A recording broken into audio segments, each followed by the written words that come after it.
Southern Israel is under attack.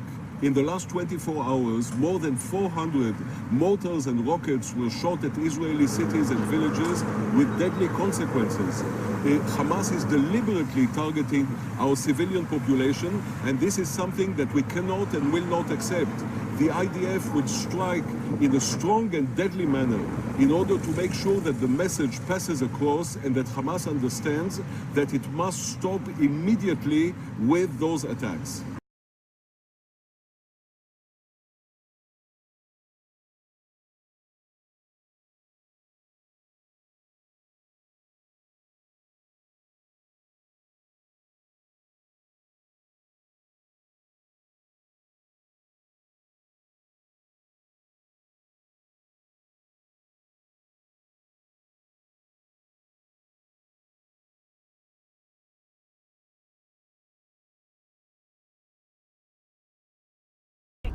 Alright, so we're here with Yaakov, our friend Yaakov Blugrond, and we're in Sfat, and he's taking us on a tour. We are on the way to a battlefield that was one of the worst and hardest battlefields that infantry ever fought. And the reason we took that mountain the way we did is because it was the most unexpected thing to do. When we get there, you will see what I mean. We are talking about Lieberman resigning the cabinet. For the last 8 months, the people of Gaza are becoming more and more and more of annoyance.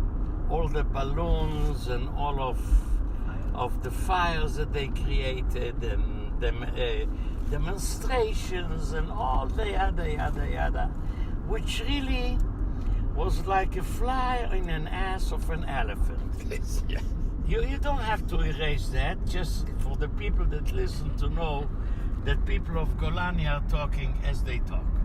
So we could have wiped it from day one with snipers, with many other instruments. And like everybody here in Israel who was in the army said, what happened to our army? Did we turn into a bunch of pussies? Are we yellow? Can't we go and do what has to be done? We know that's the only language the Arabs understand. However, we didn't do it. It is no secret that the Israeli Mossad knows exactly where every one of those heads of the snake are living, where the families are. And we all said, let's do what the Americans did in Dresden. We'll just destroy everything, demolish everything, and they will, by nature, surrender. The question that everybody raised is what's going to be the day after? What's going to be the day after we finish the fighting there? Are we just going to walk away and leave the destruction behind us? No, the Americans also didn't leave and left the destruction. They fixed up everything, and we don't want to fix it. But nobody had an understanding as to what the government is doing. Then came the event that happened last Wednesday night, where a group of Israeli commandos, and judging by the rank of the people that took part in it, I can tell you which unit it was, but I won't. And this unit consists only of people of that kind. They got into Gaza to do something which we do on a regular basis. Like when I was a soldier, we used to go into Syria, to Lebanon, to change batteries on different types of instruments. I don't know exactly what their mission was, but something went wrong. They were discovered and a battle opened up, and those people killed a group of Palestinians. One Israeli high-ranking officer was killed, one wounded. which is a typical outcome when a thing like this happens. It's very painful, but that's the nature of the beast. People get killed. As a result of that, Ismail Haniya and his partner decided to open a site of fighting through missiles, and they fired many missiles to Israel, which escalated into the Israelis going with their Air Force, with F-16s, F-15s, whatever they have in the arsenal, and precise bombing of targets.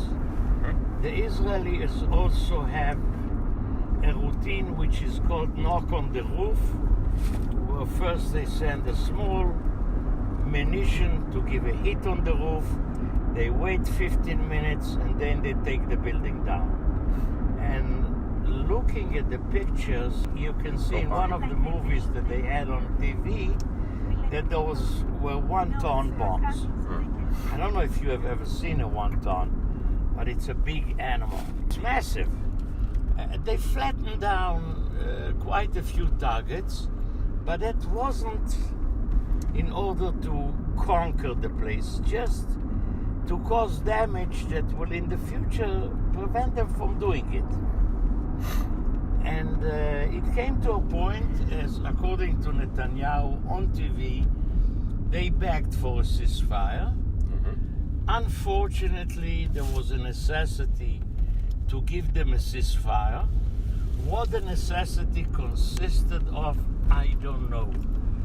But when I have in one room the head of the intelligence, the head of the Mossad, the chief of staff, the head of the Shabak, and 7 ministers, which are member of the chief of staff, and all the big ones are telling Netanyahu, don't do it. Don't take the ceasefire and walk away.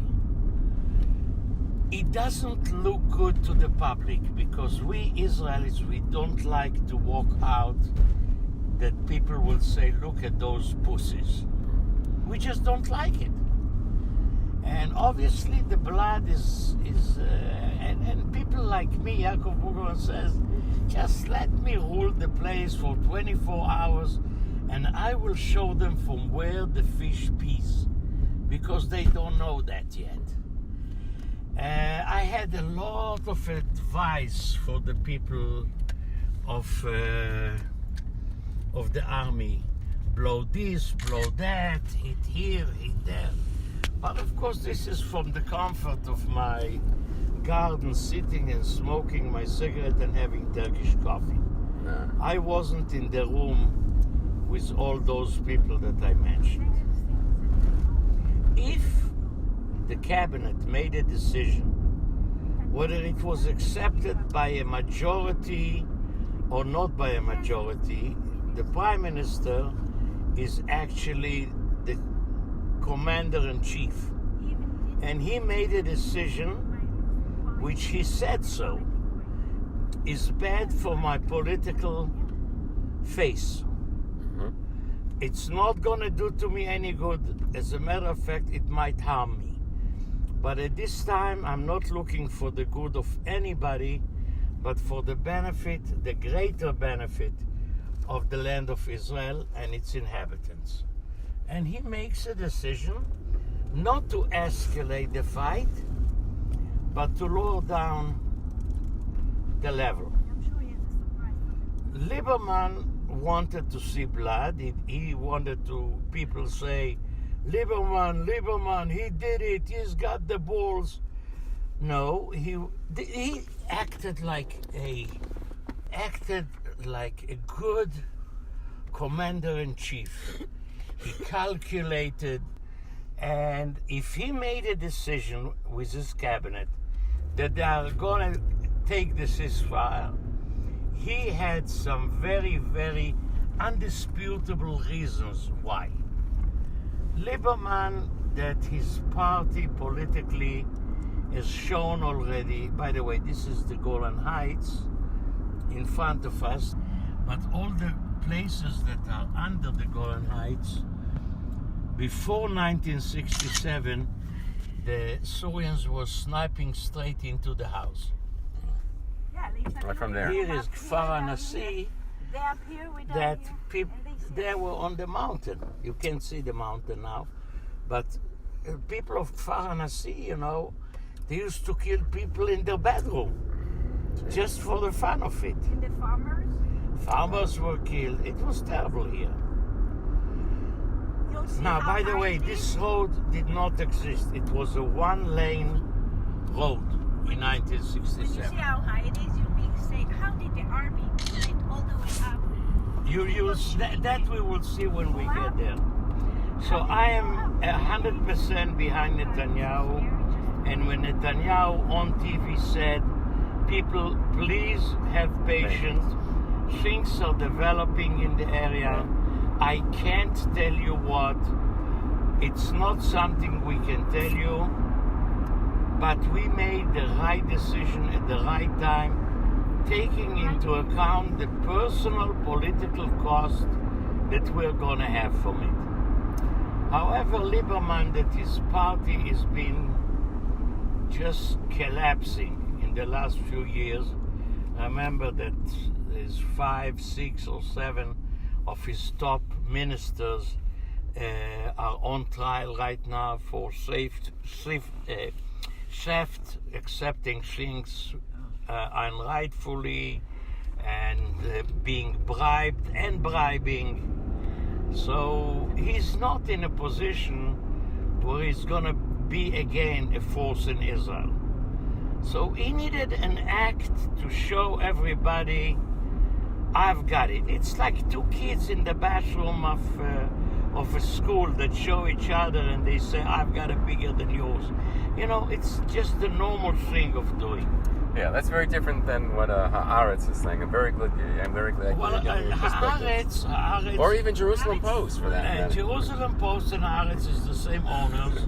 Oh, are they really? Yeah, and they are basically anti-Zionists of today. Anyways, this is my take of what's happening now. And if Netanyahu says you'll see in a few months, we probably are gonna see. It's, as a matter of fact, the chief anti-Netanyahu correspondent of Haaretz, Gideon Levy, appeared on TV and he says, I know things you don't know. I cannot talk about them because of censorship. And I'm telling you, Netanyahu is the best prime minister, the right person in the right time in the state of Israel, and there is no one here that can replace him. So, he says, may God watch over him because we desperately need him. This is his biggest enemy in Haaretz. Someone who writes all the time, bad Netanyahu, bad Netanyahu. So that's the end of that speech. Okay, let me turn this off then.